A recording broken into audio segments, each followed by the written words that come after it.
con mà đàn chắc vì lấy tiền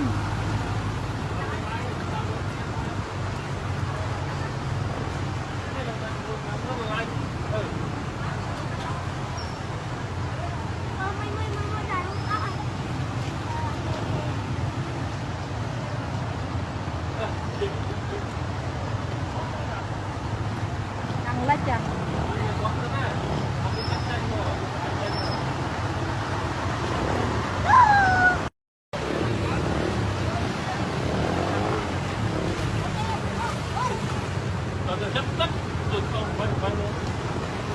liêng ta hai chiêm mà màu đang lách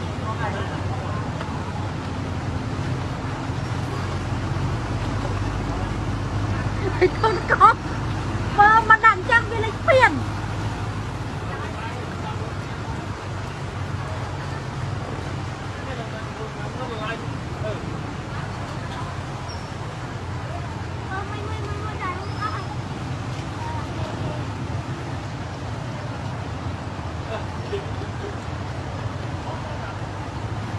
đang lách à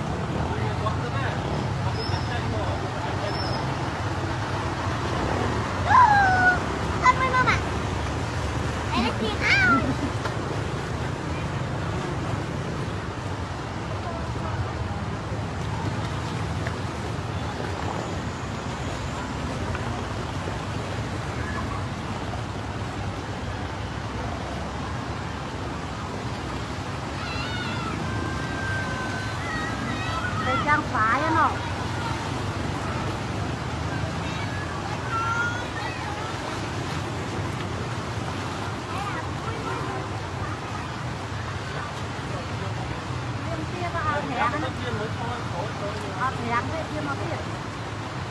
có tâm riêng mà dốt đó là sao này đang bên tay đang ra dương nước tiền này giờ tiền giờ đang một lơ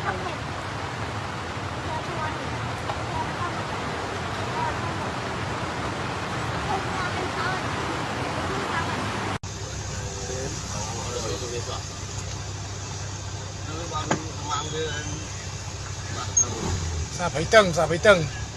liên kháng à lấy trả lý ngay con lan đây hộ châu lũ hơi lan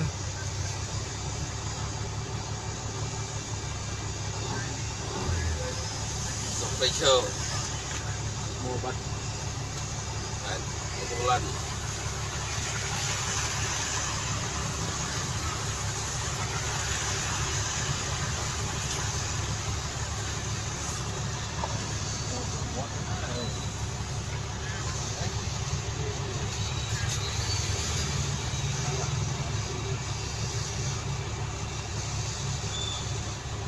lú rồi nó mua nhiều đó lúa đó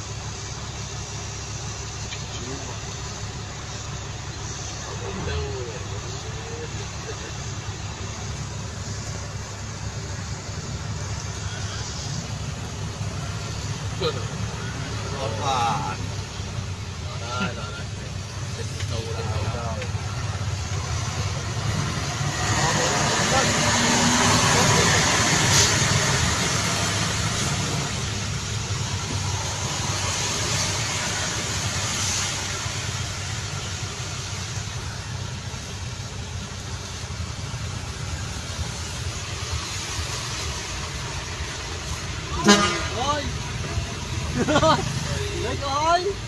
anh tặng lên gì lấy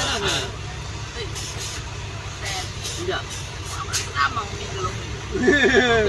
lu lu ông chồng ăn này cho nên đi em sẽ châu sắp cho lý ban cho tắc vào thọt nó thiên tới phải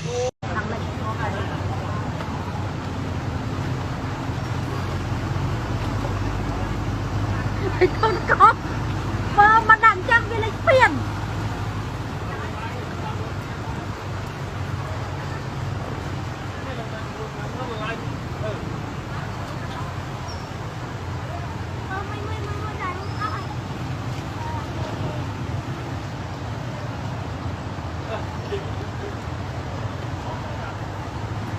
đang lách ចា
ខ្យល់មូសុងនិរដីជាមួយនឹងសម្ពាធទៀតដែលគ្របដណ្ដប់លើសមុទ្រអានដាមានឈូងសមុទ្រថៃអាងទន្លេមេគង្គនិងសមុទ្រចិនខាងត្បូងមានឥទ្ធិពលខ្លាំងមកលើព្រះរាជាណាចក្រកម្ពុជា